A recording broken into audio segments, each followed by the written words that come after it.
এক একটি ষাঁড়ের উচ্চতা মানুষের চেয়েও বড়। একটি দুটি নয়, এমন হৃষ্টপুষ্ট অসংখ্য পশু প্রস্তুত করা হয়েছে কোরবানিকে ঘিরে। এই ঈদে পশুগুলো বিক্রি করে বাড়তি আয় হয় খামারিদের। সেই অর্থে নতুন বছরের পরিকল্পনা হাতে নেন তারা। এখনো সেরকম বাজার বোঝা যাচ্ছে না, ইনশাআল্লাহ খুব ভালো দাম এবার পাওয়া যেতে পারে। কোরবানির জন্য ষাঁড়গুলো মোটা তাজা করতে হাড় ভাঙা পরিশ্রম করেছেন খামারিরা। প্রাকৃতিক খাবারের মাধ্যমে এসব গরুগুলোকে মোটা তাজা করছেন তারা। প্রাকৃতিক খাবারের মাধ্যমে এসব গরুগুলোকে মোটা তাজা করেছেন তারা। এমনকি পরিচর্যাতেও কোনো কমতি রাখা হচ্ছে না এসব গরুর। গুঁড়া, ধানের গুঁড়া এগুলা খাওয়ানো হয় আর খ্যার। আমরা গরুকে সাধারণত ছাল, গুঁড়া, ফেসারি, ধানের গুঁড়া, চিকন চাল, মোটা ভুসি, বিচুলি ঘাস এগুলোই খাওয়াই। আজে বাজে কোনো খাদ্য দিই না।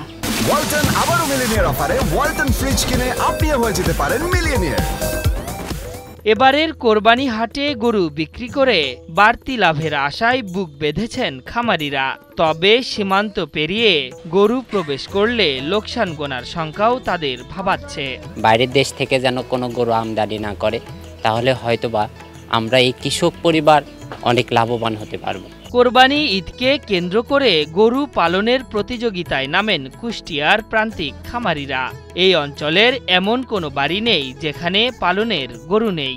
তাদের খামারে লালন করা গরুগুলো চলে যায় দেশের নানা প্রান্তে।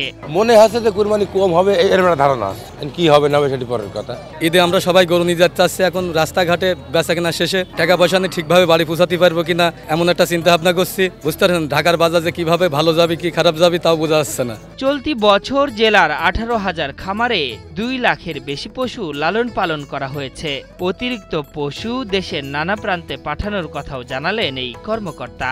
খামারিরা কোনো ধরনের রাসায়নিক কোনো খাবার খাওয়াই নেই, আমাদের দেশীয় খাবার খাওয়ায় তারা লালন পালন করেছেন। আমি আশা করি আমাদের কুষ্টিয়ার চাহিদা পূরণ করে প্রতি বছরের ন্যায় এ বছরও বাংলাদেশের অন্যান্য জায়গাতে আমরা অতিরিক্ত গবাদি পশু সরবরাহ করতে পারবো। সীমান্ত এলাকা হওয়ায় কুষ্টিয়ায় বিদেশি গরু প্রবেশের শঙ্কা রয়েছে। এমনটি হলে ক্ষতিগ্রস্ত হবে প্রান্তিক খামারি। এই ক্ষতি এড়াতে সরকার ও সংশ্লিষ্টদের যথাযথ ব্যবস্থা নেওয়ার আহ্বান খামারিদের। আশরাফুল ইসলাম, ৭১।